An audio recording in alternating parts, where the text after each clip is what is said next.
우리나라 종교가 대표적인 그 종교가 불교, 또 개신교, 천주교 이렇게 크게 대표되죠. 그런데 친절도 검사를 해보면 어느 종교가 가장 친절할까요? 개신교. 개신교? 확실해요? 어떤 기준이에요? 가장 친절한 데는 불교예요.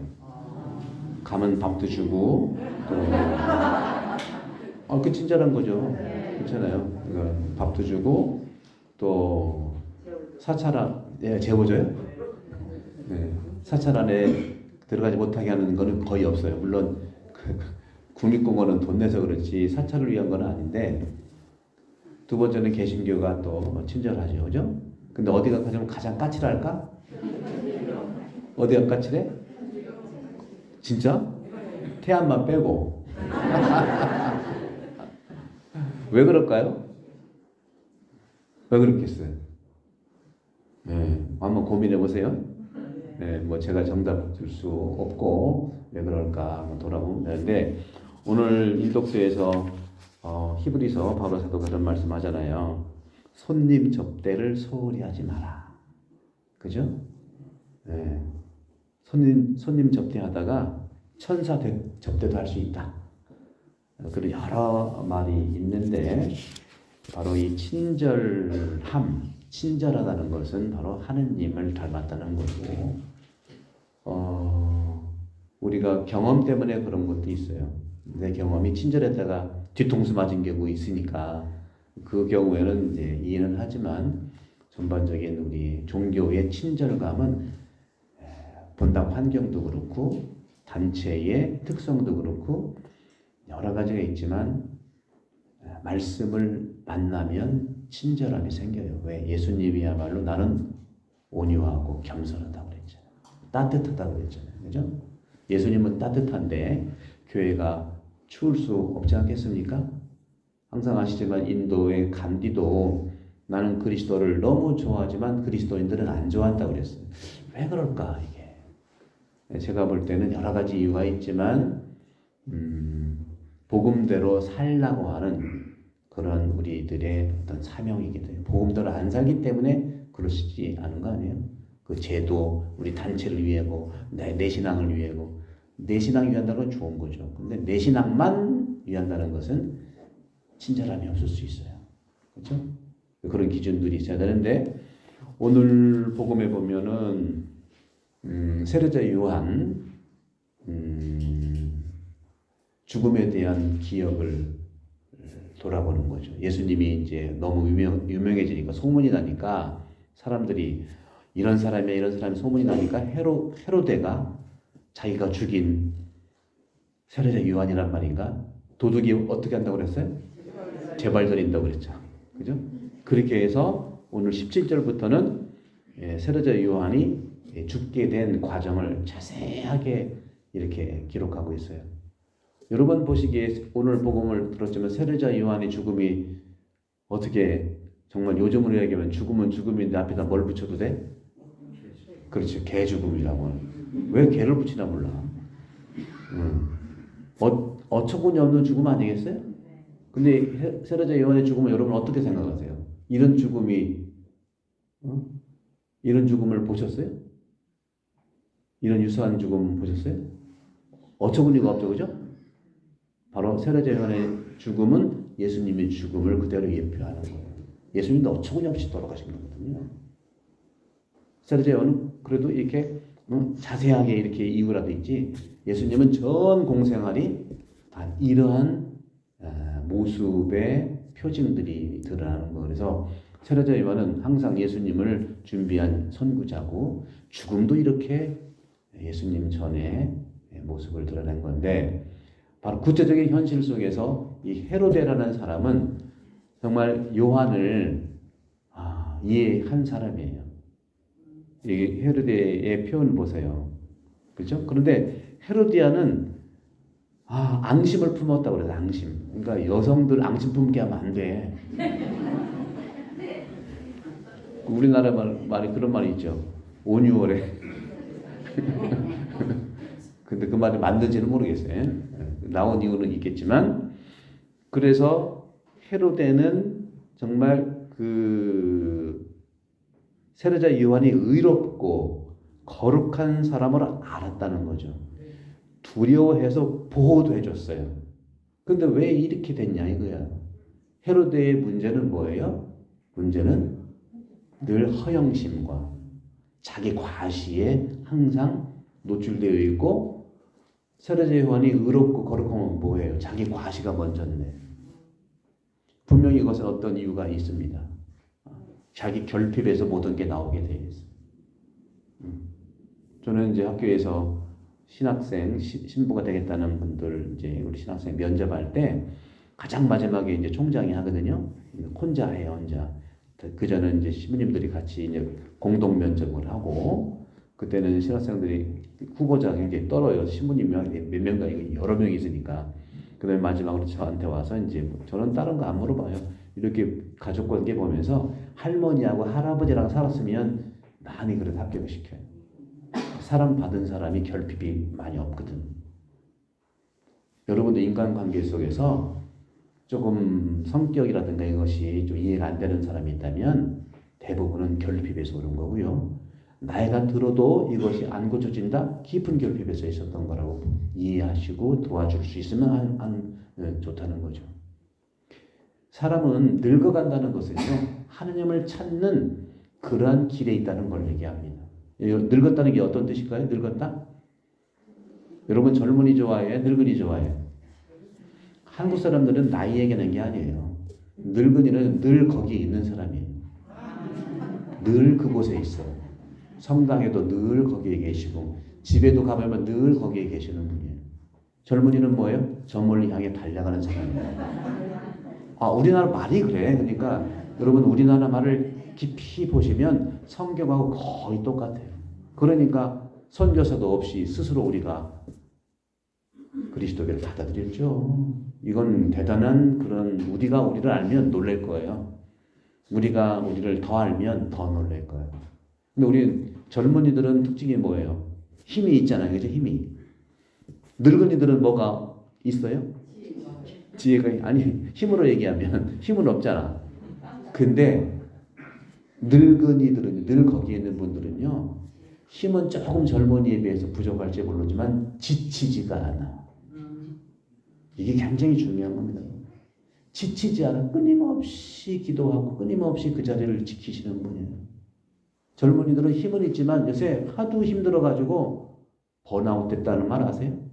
그래서 우울증이 걸려서 요새 젊은이들, 우리가 전 세계에 그 경제 성장으로 1등을 했잖아요. 제가 선진국이 됐는데 대가를 너무 지불해. 자살률 최고, 낙태율 최고, 이혼율 최고. 이런 대가를 지불하고 1등을 한다는 게 어떤 의미가 있을까요? 그렇죠? 근데 이제 딱 보니까 우리 태안 분들은 그 지치지가 않은 얼굴이 아주 환하신데, 저는 좀 보거든요. 얼굴 보면.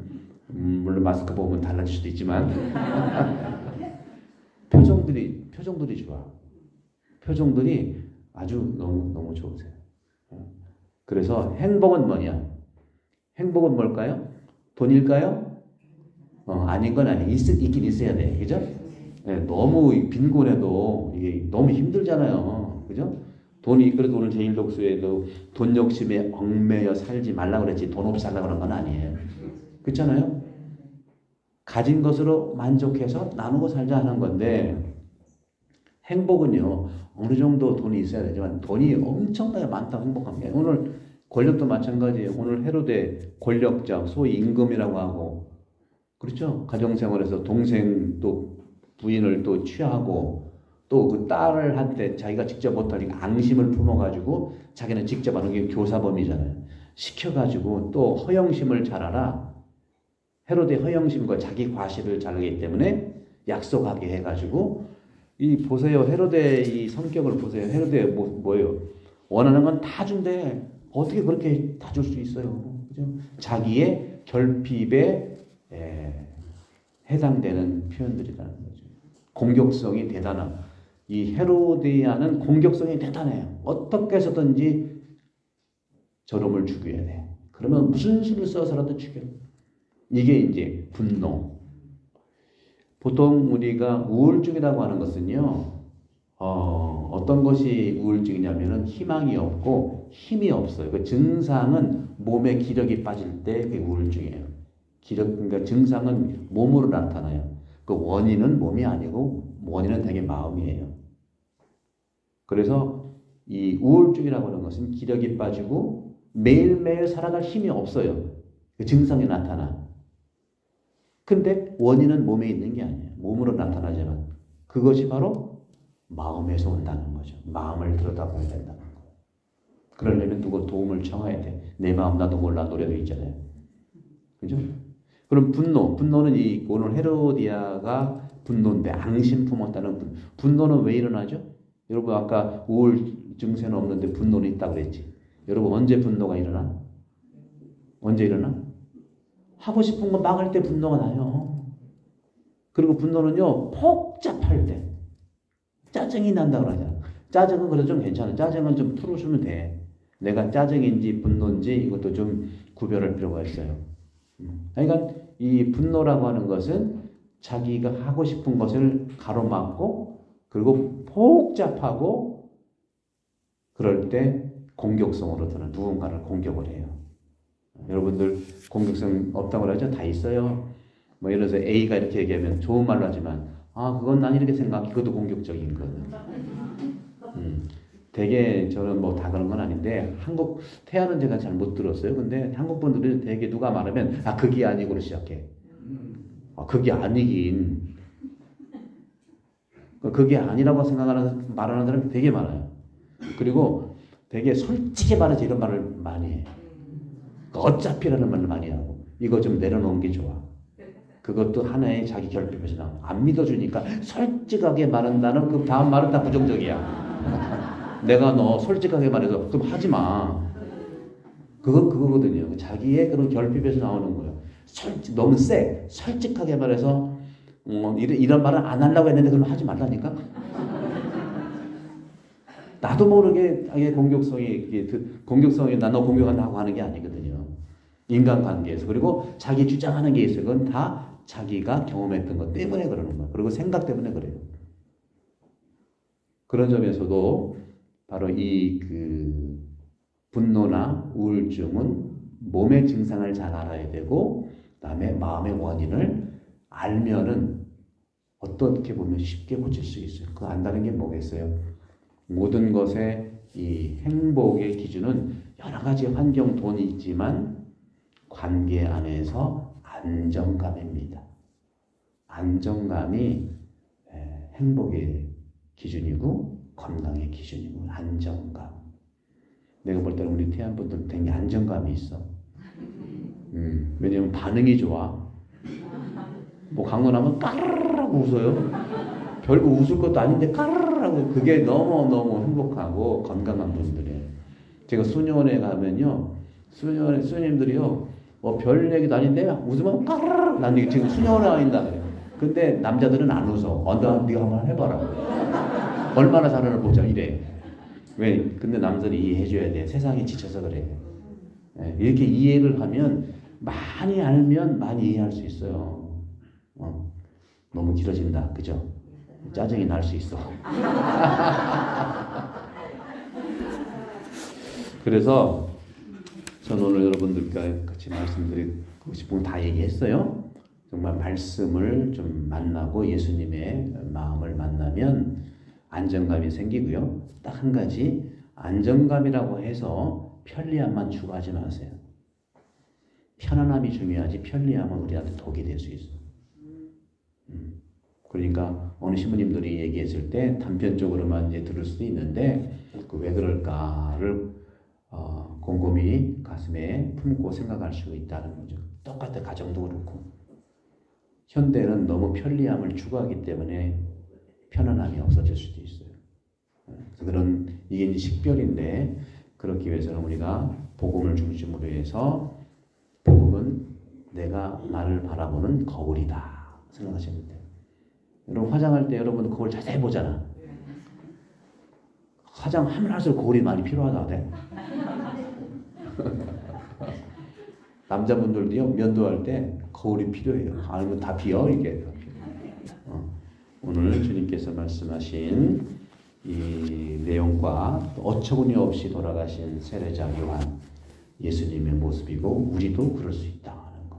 그래서 우리가 오늘 복음을 통해서 오늘도 어제도 내일도 영원히 같으신 예수님 주님을 만나시고 그분의 생각, 마음 또 행동을 닮을 수 있도록 축복하고 기도합시다.